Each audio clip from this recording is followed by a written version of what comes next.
Hi guys, welcome back. This is Sam for SAP Careers and Job Seekers Group.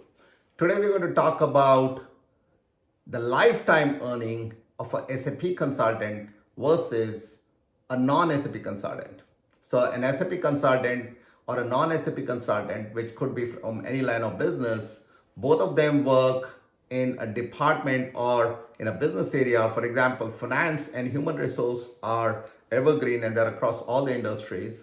But if you are in a supply chain scenario, we'll have production planning, materials management, plant maintenance, project systems, and customer service. So when a person works in the SAP world in these areas versus when he works in a non-SAP world, what is the lifetime earning potential of both of them, and who at the end of this period can retire early, and what is the fundamental difference in earning potential across a typical lifespan, which I would say roughly 30 years. So let's look at the earning potential for both SAP and non-SAP consultant, and I will leave it to you to determine which line you would like to take. Now we do train and we also groom people in the SAP world. I run a company called SAP Technologies, and this is left to you to determine what's better for you. But if you do decide to make it into the SAP world, you're welcome to email us at careers@sapsol.com, and one of our account managers will be happy to run you through how to build a career in SAP.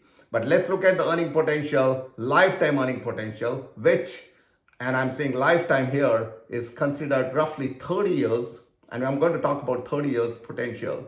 If you have worked as a SAP consultant and if you have worked as a non-SAP consultant, whether it's in sales, finance, supply chain, or human resource, does not really matter. It's what money can you make and how soon can you retire. That's important. So let's look at it. So here I have written down lifetime earnings, and I'm looking at SAP consultant. So I have divided into three parts. Number one, first 1 to 10 years. This is years. Second is 11 to 20 years. What are you going to earn? Number three is 20 to 30 years. So approximately, so it could be 11 to 20 years, or it could be 21 to 30 years here. What is the earning potential of a SAP and a non-SAP consultant? So an SAP consultant typically makes $140,000 in the first 10 years. And I'm talking about average, because he might start at 90 or 80 and he jumps on to 160. So we are talking about average here. So the average earning potential of an SAP consultant is 140,000 for the first 10 years.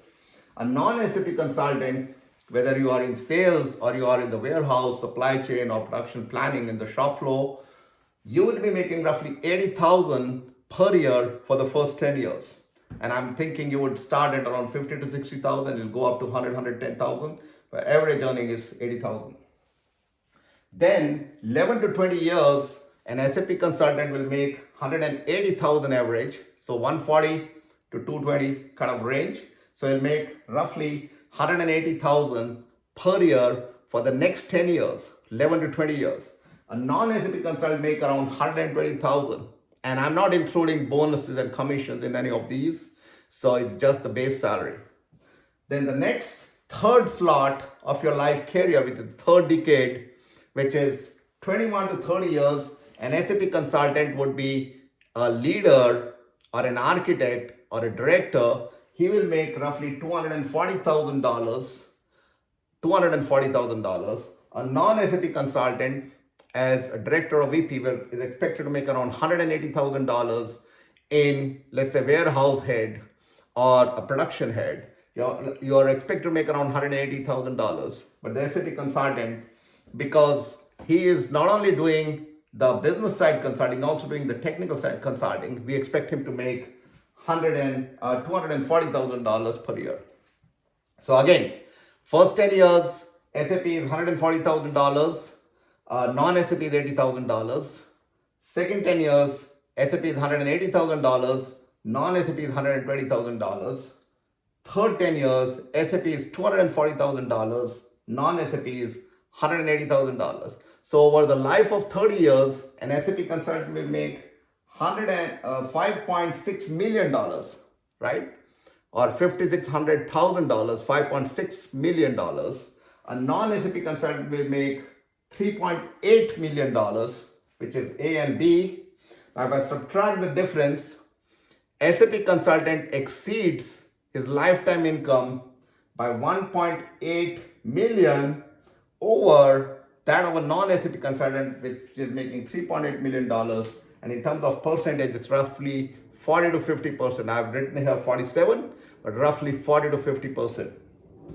So the retirement, which is 30 years lifespan of work, an SAP consultant, if you compare with a non-SAP consultant, can retire 40% or 40% of the time earlier. If it's 12 years, he will retire 12 years earlier with the same kind of money that a non-SAP consultant will have, right? So if you become a SAP consultant, you save 40 years of your working life, and if you do expect to work longer, you're working because you want to work, it's not because of the money. And I'm one of those SAP consultants who retired early, and I again work and run business because I want to run it. It's not for the money piece of it, it's because for the passion of it. So I hope you like and subscribe to this channel, guys. It's an important concept. So whenever you make a decision to become a SAP consultant or stay in a line of business, look into this stats and say, if you want to retire 40% of your time saving and you want to retire maybe 40% earlier or 40% of the time period earlier, then you should look at becoming an SAP consultant. Now, some people say technical side is taxing. Well, in some cases it is a little bit taxing, but wherever there is a challenge, there's a less crowd. Wherever there is easiness, there is a lot of crowd, right? So they were saying, you make excuses or you make money. So let's go out there and make money by becoming an SAP consultant. And I would encourage you to email us at careers@sapsol.com and let us help you get to the next level in your career. So this is Sam signing off, and I'll see you in my next video. Please do like and subscribe this channel, because we'll bring more and more similar content to you, which will allow you to make decisions and improve your career as we move forward. Thank you, guys. And this is Sam signing off. Thank you.